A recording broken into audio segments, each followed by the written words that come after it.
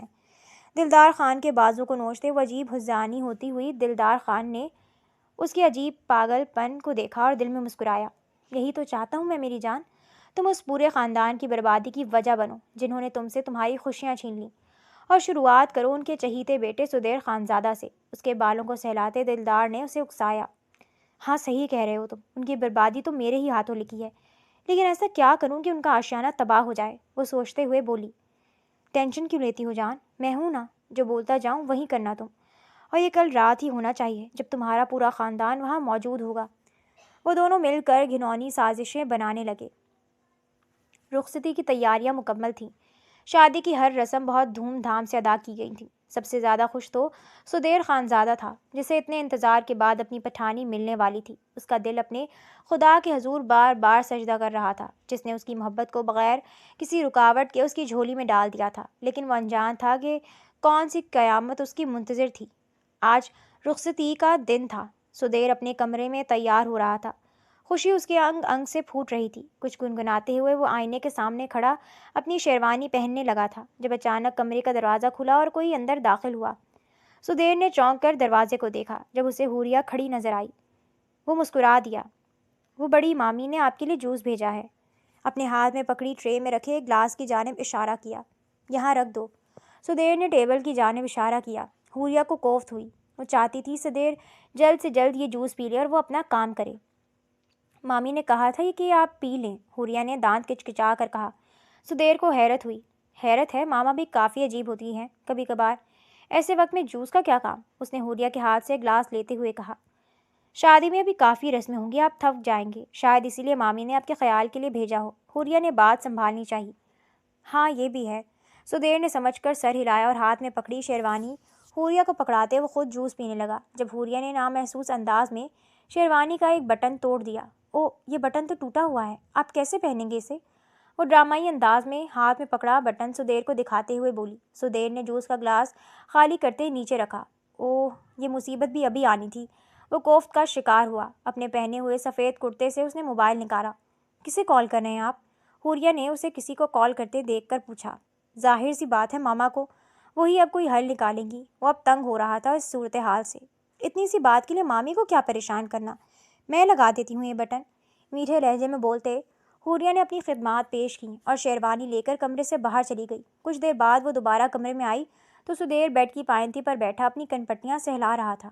آپ ٹھیک ہیں سدیر؟ چہرے پر مصنوعی پریشانی لیے وہ اس کی جانب بڑھی اور اس کے کندھے پر ہاتھ رکھا۔ ہاں بس ذرا سے چکر سے آنے لگے ہیں، کنپٹیوں کو سہلاتے وہ بمشکل جواب دے گیا۔ اسے زوردار چکر آ رہے تھے اور سر درد سے الگ پھٹ رہا تھا۔ آہستہ آہستہ وہ اپنے ہوش کھوتا جا رہا تھا۔ یہ تو ہونا ہی تھا سدیر خانزادہ۔ بے ہوش ہو کر بیڈ پر گرنے سے پہلے سدیر خانزادہ نے اپنے کانوں میں ایک مکروہ قہقہہ سنا۔ دوبارہ اس کی آنکھ کچھ چیخوں کی آواز سن کر کھلی۔ مت کریں ایسا میرے ساتھ سدیر لالا، کچھ تو خیال کریں ہمارے درمیان موجود رشتے کا۔ تھوڑی دیر میں آپ کی شادی ہے میری بہن سے، حوریہ روتے ہوئے کہہ رہی تھی۔ سدیر نے دکھتے ہوئے سر پر بمشکل ہاتھ رکھ کر آنکھیں کھولیں اور سامنے کا منظر دیکھنے کی کوشش کی، لیکن بے سود، سب کچھ دھندلا تھا۔ حوریہ کیا کہہ رہی ہو تم؟ لڑکھڑاتے قدموں سے حوریہ کی آواز کی سمت قدم بڑھائے۔ کمرے کے باہر سے آغا جان اور باقی گھر والوں کی بھی آوازیں آ رہی تھیں، لیکن سدیر کو کچھ سمجھ نہیں آ رہا تھا کہ یہ کیا ہو رہا ہے۔ سدیر لالا رحم کریں مجھ پر، قریب نہیں آئے میرے آغا جان، مورے بچائیں مجھے، سدیر لالا میرے ساتھ غلط کرنے کی کوشش۔ آہ! ایک چیخ مارتے حوریہ نے دونوں کندھے پھاڑ کر برہنہ کر دیے، کھلے بالوں کو ایسے الجھایا کہ کوئی شک کی گنجائش بھی نہ نکل سکے۔ اس نے نامحسوس انداز میں دروازے کی چٹخنی کھول دی اور خود سدیر کے سینے سے جا لگی۔ جب سدیر نے اس کی بکواس سنتے اس کا کندھا پکڑا۔ کیا بکواس کر رہی ہو حوریہ؟ سدیر اس کا کندھا پکڑے غرایا۔ ابھی بھی سامنے کا منظر اس کے لیے دھندلا تھا۔ ابھی وہ اور کچھ بھی بولتا جب اچانک دروازہ واہ ہوا اور سب گھر والوں نے قدم اندر رکھے۔ سب سے آگے آغا جان تھے۔ سدیر، یہ کیا کر رہے ہو تم؟ چھوڑو حوریہ کو۔ آغا جان نے آگے بڑھتے سدیر کی گرفت سے حوریہ کو نکالا۔ آغا جان، سدیر لالا نے میرے ساتھ غلط کرنے کی کوشش کی، انہوں نے، اور حوریہ اتنا کہتے ہی رونے لگی تھی۔ کیا بکواس کر رہی ہو لڑکی؟ آنکھوں کو زور سے صاف کرتے اس نے سامنے کا منظر دیکھا۔ حوریہ کے دونوں کندھے برہنہ تھے۔ بال الجھے ہوئے اور گالوں پر تھپڑ کے نشان۔ اس کی حالت دیکھ کر ایسا معلوم ہو رہا تھا جیسے کسی نے اس کے ساتھ غلط کرنے کی کوشش کی ہو۔ تم بتاؤ صدیر خانزادہ، تم نے کیا کیا ہے بچی کے ساتھ؟ رحمان خانزادہ نے آگے بڑھتے بیٹے کو ایک تھپڑ رسید کیا۔ حوریہ دل ہی دل میں مسکائی۔ کشمالہ بیگم اور باقی عورتیں بری طرح رونے لگی تھیں، جبکہ دلہن کے لباس میں سجی سوری کھڑی ابریشم بے یقینی سے سدیر کی جانب دیکھ رہی تھی، جس کی اپنی حالت بھی حوریہ سے الگ نہیں تھی۔ کرتا سرے سے غائب تھا، ایک بنیان اور شلوار میں ملبوس اس کی چال میں واضح لڑکھڑاہٹ تھی۔ میں ان کے کمرے میں ان کو شیروانی دینے آئی تھی تو دیکھا کہ یہ شراب پی رہے تھے۔ نشے نے ان کے حواس سلب کر دی اور یہ میرے ساتھ زبردستی کرنے لگے، ماں کے سینے سے لگے حوریہ نے ٹسوے بہاتے ہوئے کہا۔ یہ جھوٹ ہے، بکواس کر رہی ہے یہ لڑکی، میں نے کوئی شراب نہیں پی۔ اپنی اتنے سالوں کی نیک نامی پر بات آتے دیکھ کر سدیر خانزادہ کی روح تک بلبلا اٹھی تھی، اور سب سے زیادہ گھائل اسے کر رہی تھی خود کو بے یقینی سے تکتی ابریشم کی آنکھیں۔ وہ مسلسل نفی میں سر ہلاتے اسے دیکھ رہا تھا، جیسے کہہ رہا ہو کہ یقین کرو اپنے خان کا، اس نے کچھ غلط نہیں کیا۔ لیکن تم شراب پینے لگے ہو سدیر؟ آغا جان نے اس کا لڑکھڑاتا وجود دیکھ کر لب بھینچ لیے۔ باہر مہمانوں تک بھی خبر پہنچ چکی تھی۔ خاندان بھر میں سید ہمایوں خانزادہ کے خاندان کی ناک کٹ کر رہ گئی تھی۔ طرح طرح کی بولیاں بولی جا رہی تھیں اور آغا جان کا سر شرمندگی سے جھکتا ہی چلا جا رہا تھا۔ میرا یقین کرو ابر، میں نے ایسا کچھ نہیں کیا، جھوٹ بول رہی ہے حوریہ، بہتان لگا رہی ہے مجھ پر۔ سدیر نے ابریشم کی طرف قدم بڑھائے لیکن وہ جھٹکے سے پیچھے ہٹی۔ آغا جان، اس زانی شخص سے کہیے چلا جائے یہاں سے، میں اپنی بہن کے گناہ گار کی شکل بھی نہیں دیکھنا چاہتی۔ اس سے کہیں یہ چلا جائے یہاں سے، ورنہ میں مورے اور اپنی بہنوں کو لے کر یہاں سے چلی جاؤں گی۔ وہ سدیر کی آنکھوں میں اپنی آنکھیں ڈال کر بولی۔ اسے نفرت محسوس ہو رہی تھی اپنی ہی محبت سے، جس نے اس کی بہن کی عزت پر ہاتھ ڈالا تھا، لیکن دل یقین نہیں کر رہا تھا۔ ایسا مت کرو پٹھانی، میری بات کا یقین کرو، میں نے کچھ غلط نہیں کیا۔ کمرے سے باہر نکلتے ابریشم کا ہاتھ پکڑ کر سدیر نے اسے روکنے کی کوشش کی، لیکن وہ لمحوں میں اپنا ہاتھ چھڑوا کر وہاں سے نکل گئی۔ رحمان، اپنے بیٹے کو آخری بار دیکھ لو، آج کے بعد سے ہمارا اس زانی اور گناہ گار شخص سے کوئی تعلق نہیں ہے، اور اگر کسی نے ایسا سوچا بھی تو میرا مرا ہوا منہ دیکھے گا۔ آغا جان نے کہا تو بلقیس بیگم دھاڑے مار مار کر رونے لگی۔ اکلوتا بیٹا خود سے دور کرنا کہاں آسان تھا۔ منتوں مرادوں سے مانگے گئے بیٹے پر بھری محفل میں لگا الزام اس ممتا کی ماری کی روح کچل رہا تھا۔ ان کا دل یہ ماننے کو تیار ہی نہیں تھا کہ ان کا بیٹا کچھ غلط کر سکتا ہے۔ اسی دن اسی وقت بظاہر زندہ لیکن اندر سے مردہ ہو چکے سدیر خانزادہ کو ہاتھ پکڑ کر گھر سے نکال دیا گیا تھا۔ وہ روتا رہا، چیختا رہا، لیکن کسی نے اس کی فریاد نہیں سنی۔ پوری رات وہ گھر کے بڑے گیٹ کے سامنے کھڑا چلاتا رہا کہ اس کی کوئی غلطی نہیں ہے، اس پر بہتان لگایا جا رہا ہے۔ اندر ابریشم کی حالت بگڑتی جا رہی تھی، اس پر مسلسل بے ہوشی طاری تھی، اور بے ہوشی میں بھی وہ صرف سدیر کو پکار رہی تھی۔ سدیر خانزادہ، اس کا پہلا دوست، اس کا محبوب شوہر، اس کا عشق، کیسے کر سکتا ہے اس کی بہن کے ساتھ اتنا غلط؟ آنکھوں نے جو بھی دیکھا ہو، کانوں نے جو بھی سنا ہو، لیکن اس کا دل، ہاں اس کا دل بار بار گواہی دے رہا تھا کہ اتنا گھٹیا اس کا خان کبھی نہیں ہو سکتا۔ تو کیا اس کی بہن؟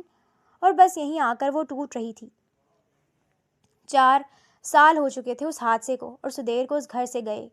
شروع کو 3 مہینے تو وہ مسلسل گھر کے دروازے تک آتا رہا، اپنے کردار کی گواہی دینے، اپنے گھر والوں کو بتانے کہ اس نے کچھ غلط نہیں کیا۔ لیکن اس ایک رات کے بعد سے سدیر خانزادہ کو کبھی نہیں دیکھا گیا۔ وہ کہاں گیا کسی کو کچھ معلوم نہیں تھا سوائے ایک وجود کے۔ آخری بار وہ صرف گیٹ تک نہیں آیا تھا، ابریشم کے کمرے تک آیا تھا۔ اس رات وہ کروٹیں بدلتے بدلتے سونے کی کوشش کر رہی تھی، لیکن اس ستم گر محبوب کی یاد میں نیند بھی روٹ گئی تھی۔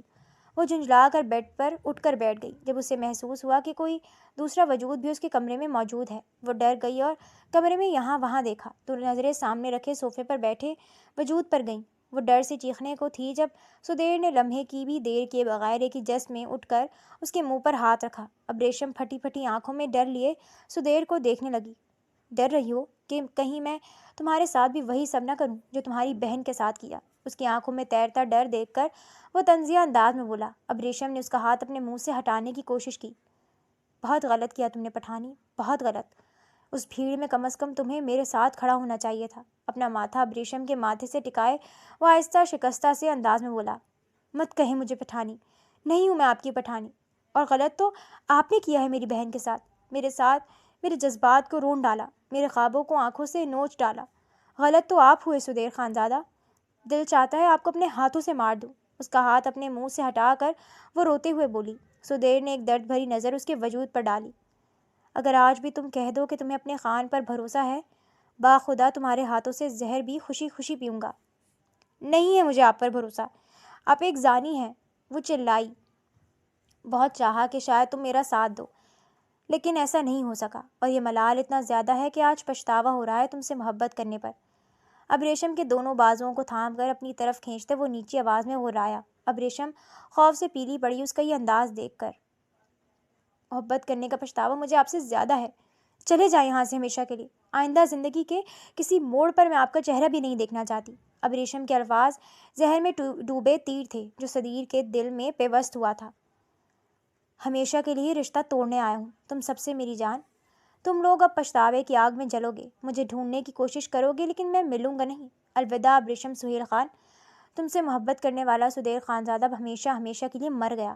ایک پین ڈرائیو اس کے ہاتھ میں زبردستی تھماتے وہ اسے زور سے بیڈ پر دھکا دیتے اس کمرے سے نکلتا چلا گیا۔ پیچھے اب ریشم اس کے لفظوں کو سمجھنے کی کوشش کر رہی تھی کہ آخر کون سا پچھتاوا۔ پھر اس کا دھیان اپنے ہاتھ میں رکھی پین ڈرائیو کی جانب گیا۔ ایسا کیا ہے اس میں؟ وہ بڑبڑائی، جلدی سے اٹھ کر لیپ ٹاپ لے کر آئی اور پین ڈرائیو کو کھنگالنے لگی۔ پوری پین ڈرائیو خالی تھی سوائے 3 ویڈیوز کے۔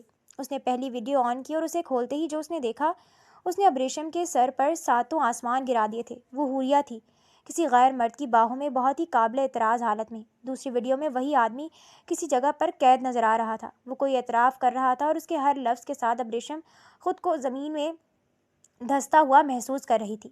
تیسری ویڈیو میں حوریہ اسی آدمی کی باہوں میں بیٹھی تھی اور دونوں اپنی گھنونی سازش پر کہا لگا رہے تھے، کیسے انہوں نے سدیر اور ان سب کی زندگی میں آگ لگائی تھی۔ حوریہ کا اتنا غلیظ چہرہ دیکھ کر اب ریشم کو اس سے گھن آنے لگی۔ وہ اس عورت کو کیسے اپنی بہن کہہ سکتی تھی جس نے اس کی پرسکون زندگی کو اپنی حسد کی آگ میں جھلسا دیا تھا؟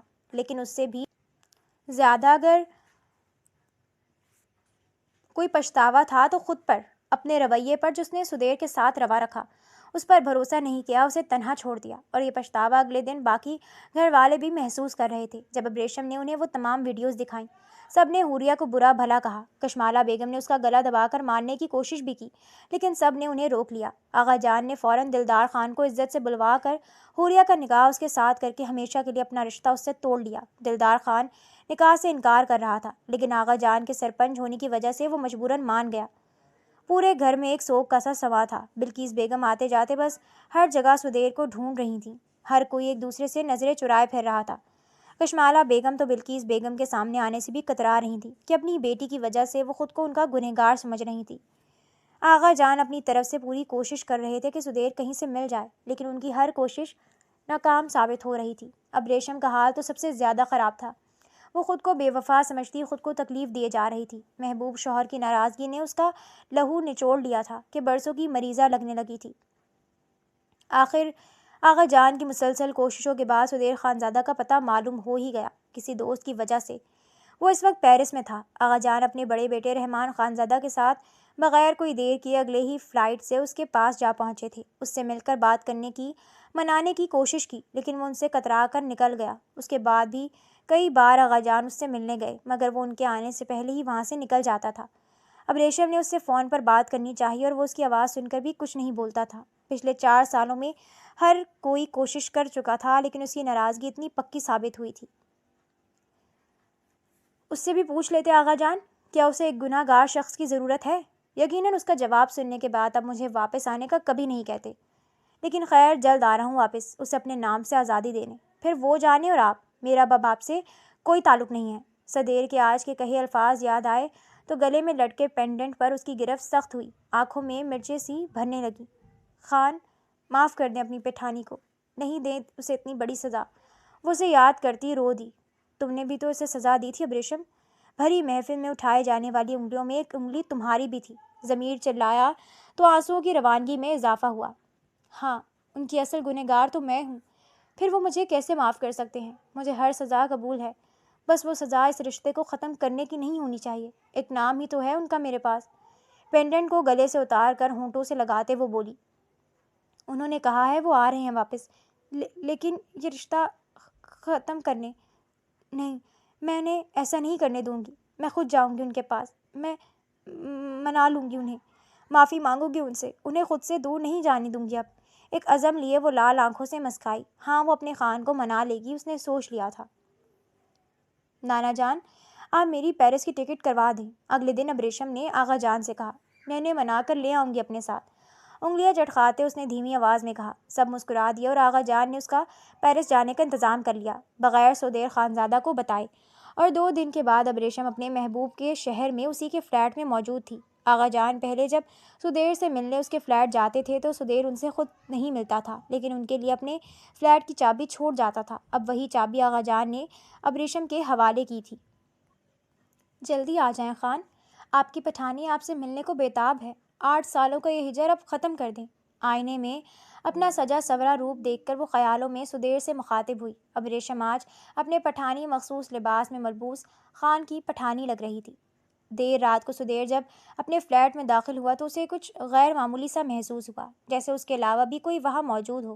وہ فوراً الرٹ ہوا، ایسا لگ رہا تھا کوئی اس کے بالکل پیچھے ہے۔ وہ جھٹکے سے پیچھے مڑا اور پیچھے کھڑے وجود کی گردن دبوچ لی۔ چوڑیوں کی کھنک اور ہلکی سی نسوانی کراہ نے سدیر کو چونکا دیا۔ کون ہو تم؟ اس کی گردن چھوڑ کر سدیر نے لائٹ جلانی چاہی۔ خان، جانی پہچانی سی آواز سن کر سدیر اپنی جگہ تھم گیا۔ لائٹ آن کرتے اس نے سامنے دیکھا، جہاں وہ بھیگی آنکھوں سے اسے دیکھ رہی تھی۔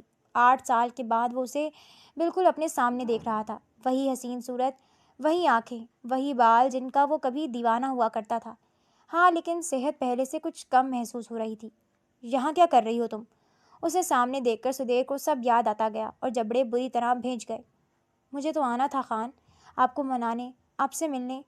وہ آہستہ آہستہ قدم اس کی جانب بڑھاتے ہوئے بولی۔ سدیر نے چہرہ دوسری طرف موڑ لیا کہ ان حسین آنکھوں میں چمکتے موتی اس کی اذیت میں اضافہ کر رہے تھے۔ یہاں تمہیں کوئی خان نہیں ملے گا، چلی جاؤ یہاں سے، تمہارا خان کب کا مر چکا ہے۔ مٹھیاں بھینچے وہ ضبط سے بولا۔ اب ریشم ٹھٹک گئی، پھر ہولے سے مسکرائی۔ جب تک پٹھانی کا دل دھڑک رہا ہے اس کا خان کبھی اس سے الگ نہیں ہوگا۔ ہمت کر کے آگے بڑھتے اس نے سدیر کے گال پر ہاتھ رکھے۔ اس خان کو تم اپنے ہاتھوں سے مار چکی ہو ریشم۔ اپنے گالوں سے اس کے ہاتھ ہٹاتے وہ بولا۔ گناہ ہو گیا تھا، معاف کر دیں، التجا کی گئی۔ اگر یہی گناہ میں کرتا تو کیا تم معاف کر دیتی؟ استہزائیہ مسکراہٹ سے پوچھا گیا۔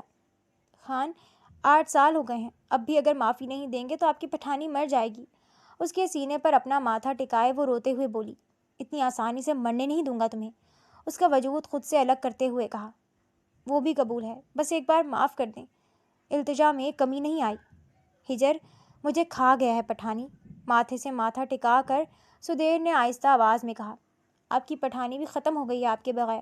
سدیر کے گلے میں اپنے دونوں بازو ڈالے سدیر نے اسے کمر سے تھاما۔ تم نے بے اعتبار کیا پٹھانی، شکوہ کیا گیا۔ آپ ہر بار ہر اعتبار نہ کرنے کی سزا پل پل مجھے میرے ضمیر نے دی ہے۔ سدیر کی گردن میں منہ چھپایا اب ریشم نے۔ معافی نہیں ملے گی۔ اب ریشم نے اس کی گردن پر لب رکھے۔ سدیر نے آسودگی سے آنکھیں موندی۔ اس لمس کے لیے تو وہ اپنا قتل بھی معاف کر سکتا تھا۔ اب ریشم سدیر خانزادہ کو۔ معافی تو تمہیں اس وقت مل گئی تھی جب مجھے معلوم ہوا کہ تم میرے لیے یہاں آئی ہو، وہ شرارت سے بولا۔ اب ریشم چونکی۔ واٹ؟ کیا آپ کو معلوم تھا کہ میں یہاں آنے والی ہوں؟ وہ حیرت سے پیچھے ہٹتی بولی، لیکن سدیر نے اس کی کمر پر دباؤ ڈال کر دور ہٹنے سے روکا۔ کچھ پاور تو میں بھی رکھتا ہوں پٹھانی، وہ مسکایا۔ اب ریشم کا منہ کھل گیا۔ You chatter! سدیر کے سینے پر دونوں ہاتھوں سے مکے مارتے وہ چلائی۔ فضا میں سدیر کے کہکہے گونجے۔ آئی لو یو میری جان، اس کے ماتھے پر بوسہ دیتے وہ بڑبڑایا تو اب ریشم ناراضگی چھوڑتی پورے دل سے مسکائی۔ آئی لو یو ٹو خان۔ اپنے لب سدیر کے گالوں پر رکھتے اس نے اللہ کا شکر ادا کیا جس نے اس کے شوہر کو سے لٹا دیا تھا۔ اس نے دل میں عزم کر لیا تھا کہ چاہے حالات جو بھی ہوں وہ اب اپنے شوہر کو نہ کبھی اکیلا چھوڑے گی اور نہ ہی اسے بے اعتبار کرے گی۔